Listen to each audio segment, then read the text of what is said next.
So, The Ride of Her Life is a true story about a woman whose name is Annie Wilkins. She lived in a small town in Maine called Minot, Maine. And at the age of 62, she really had fallen on hard times. She had a very serious lung infection that had put her in the hospital for months, and she was unable to work, but she was a farmer. So, being unable to work on her family farm, she actually lost the farm to back taxes. And her doctor had given her a prognosis of 2 to 4 years to live if she lived restfully, which for a farmer on a small family farm is basically impossible. So the only thing that he could think of to offer her was a charity spot in a county old folks home. And Annie just wasn't quite ready to do that. She was proud to take charity, but she also just didn't think she was ready to go up on the shelf and do nothing. So she decided that she wanted to see the Pacific Ocean just once before she died, but she didn't have a way to get there. She had no money.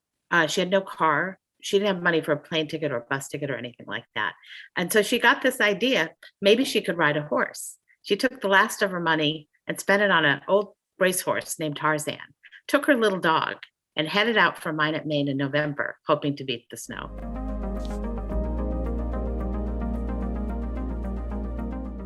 The 1950s, 1954 to 1956 was a really interesting time in that the country was changing a lot from a small town country to a suburban country, from a country where in each locale people really knew each other to a place where we have a more anonymous kind of society.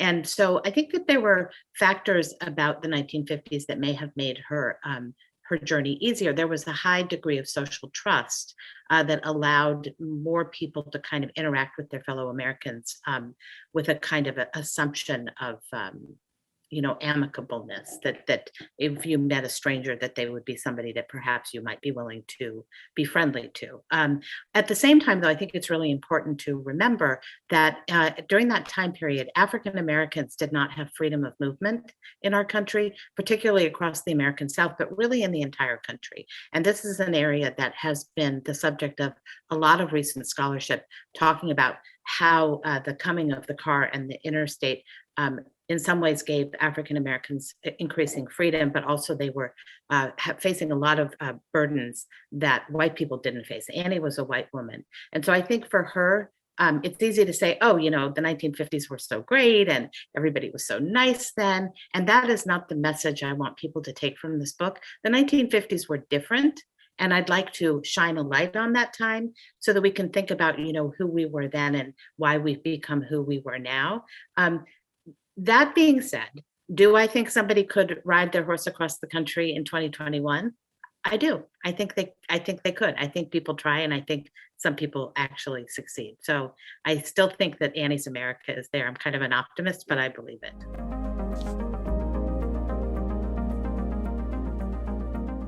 I'm fascinated by stories about ordinary people who do extraordinary things. And nobody could possibly be more ordinary than Annie Wilkins. She was a woman who she is the kind of person then and now that most people would just ignore. If you saw her walking down the street, you probably wouldn't even notice she was there. She wasn't beautiful. She wasn't well educated.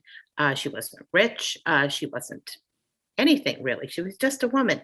And what was it that made that woman decide that when everybody around her thought that her story had already been written, that she decided no, she wanted to write her own story? And that was what drew me to her. She is a powerful, powerful woman character. She's a person, she's bold and she's funny and she's quirky and she's brave, and yet she kind of came in this ordinary package. And that's what inspired me about Annie. I wanted the world to know Annie.